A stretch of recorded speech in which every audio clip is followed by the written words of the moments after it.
రాజులకు రాజు ప్రభులో ప్రభు అయిన యేసుక్రీస్తు నామంన మీకు శుభములు. ఈరోజు దేవుడు మనకు అనుగ్రహించినటువంటి వాక్య ధ్యానము కొరింథీయులకు రాసిన మొదటి పత్రిక 16వ అధ్యాయము 13వ వచనము.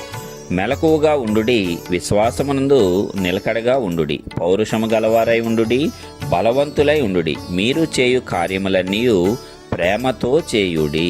ప్రియులారా, ఈ వాక్య ధ్యానాన్ని మనం గమనించినట్లయితే విశ్వాసులుగా మనము కలిగి ఉండవలసినటువంటి కొన్ని లక్షణాలను గురించి భక్తుడైనటువంటి పౌలు కొరింథీ పత్రికతో మనకు సంఘం ద్వారా మాట్లాడుతున్నాడు. మరి ఇక్కడ మనం చూసినట్లయితే మెలకువగా ఉండుడి అంటే మనం నిద్రపోతున్నామా? అట్లా కాదు, కానీ ఆత్మీయంగా ఎల్లప్పుడూ మెలకువగా ఉండాలి. ఆత్మను ఎల్లప్పుడూ ప్రజ్వలింపజేసుకుంటూ ఉండాలి. అంటే ఆత్మ ఎప్పుడు ప్రజ్వలింపబడుతుంది? ఎల్లప్పుడూ కూడా దేవునితో అనుసంధానించబడినప్పుడు మాత్రమే ఆత్మ ప్రజ్వలింపబడుతుంది. నీవు లోకంతో గనక ఉన్నట్లయితే నీవు ఆత్మను ఆర్పివేసినట్లే. మరి దీపము వెలగాలి అంటే దానికి కావలసినటువంటి ఇంధనము, చమురు దానికి ఎల్లప్పుడూ కూడా సరఫరా చేస్తూనే ఉండాలి. అలాగే మన ఆత్మ కూడా ప్రజ్వలింపబడుతూ మనము ఆత్మీయంగా మెలకువగా ఉండాలి అంటే ప్రతిరోజు మనకు ఆత్మీయ ఆహారం అవసరమై ఉన్నది. ఆత్మీయ ఆహారము దేవుని యొద్ద మాత్రమే దొరుకుతుంది. కాబట్టి దేవునితో మనం చేసేటువంటి అనుదిన సహవాసం ద్వారా ఆత్మీయంగా మెలకువగా ఉండేటువంటి స్థితిని మనం పొందుకుంటాము. అదేవిధంగా విశ్వాసమందు నిలకడగా ఉండాలంట. విశ్వాసం ఎలాగ వస్తుంది? వినుట ద్వారా విశ్వాసం వస్తుంది. వినుట దేవుని యొక్క వాక్యమై ఉంటుందన్నమాట. మరి దేవుని వాక్యాన్ని వినటం వల్ల మనలో ఆ విశ్వాసం అనేది పెరుగుతుంది. అపవాది ప్రతిరోజు కూడా మనలను విశ్వాస భ్రష్టులుగా చేయాలని, మనకు అనేక రకాల భయాలు కల్పించాలని పరిస్థితులను మనకు వ్యతిరేకంగా కల్పిస్తూ ఉంటాడు. అయితే అన్నిటికంటే గొప్ప దేవుడు మనకు తోడుగా ఉన్నాడనే సత్యాన్ని నిరంతరము మనము జ్ఞాపకము చేసుకున్నప్పుడు ఆ విశ్వాసము మనలో బలపడుతుంది. అది క్రీస్తును గూర్చిన మాట ద్వారా మనలో ఆ విశ్వాసం పెంపొందుతుంది. ఆ రీతిగా మనము విశ్వాసమందు నిలకడగా ఉండాలి. అదేవిధంగా పౌరుషము గలవారై ఉండాలి, బలవంతులై ఉండాలంట. పౌరుషం అంటే ఈ లోకంలో ఏదో పౌరుషాన్ని చూపించి వారి మీద వీరి మీద కక్షలు, వారి మీద వీరి మీద దాడులు చేయటం, అది పౌరుషము కాదు. కానీ క్రీస్తును గూర్చి, ఆయన యొక్క వాక్కును గూర్చి మనం పౌరుషము కలిగి ఉండాలి.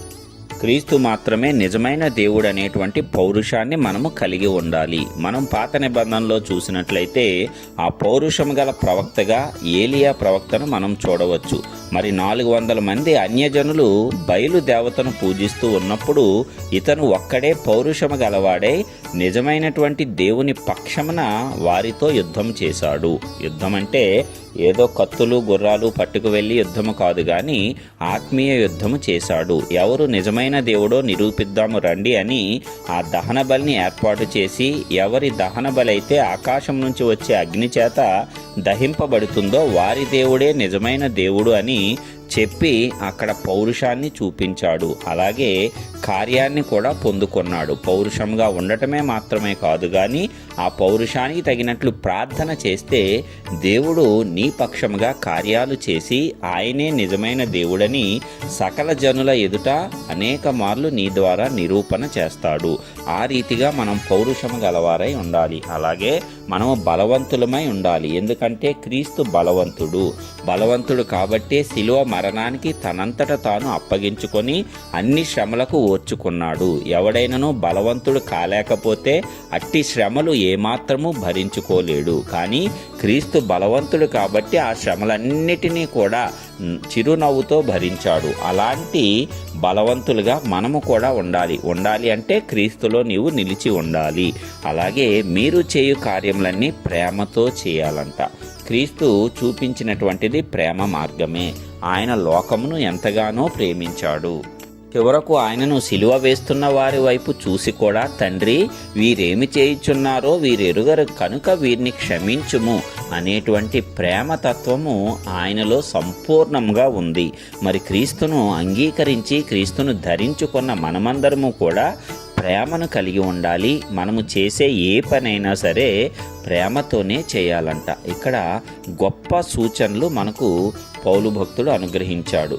మరి మెలకువగా ఉండాలి అనగా ఆత్మీయంగా మెలకువగా ఉండాలి, విశ్వాసంలో నిలకడగా ఉండాలి. అలాగ ఉండాలంటే దేవుని వాక్యాన్ని వినాలి, పౌరుషం గల ఏలియా వలె మనం ఉండాలి. అలాగే బలవంతులమై క్రీస్తు వలె ఉండి క్రీస్తు ప్రేమను ఈ లోకానికి మనం చాటి చెప్పువారుగా ఉండాలి. మరి ఇలాంటి లక్షణాలన్నీ కూడా క్రీస్తును అంగీకరించిన, క్రీస్తును ధరించిన, క్రీస్తును అనుసరిస్తున్న మనందరిలో కూడా పరిపూర్ణంగా నెరవేరునుగాక. ప్రార్థించుకుందాం. మహోన్నతుడు మహాపరిశుద్ధుడైన ప్రియ పరలోకపు తండ్రి, నీ ఘనమైన నామానికి వందనములు. నీ కృప చొప్పున ఇదిగో గడిచిన రాత్రి కాపాడి ఉదయకాలమే నీ పాద సన్నిధిలో నిలవబట్టడానికి మాకిచ్చిన అవకాశం బట్టి నీకే స్తోత్రములు. నీ వాక్యం ద్వారా మాతో మాట్లాడి ఉన్నావు.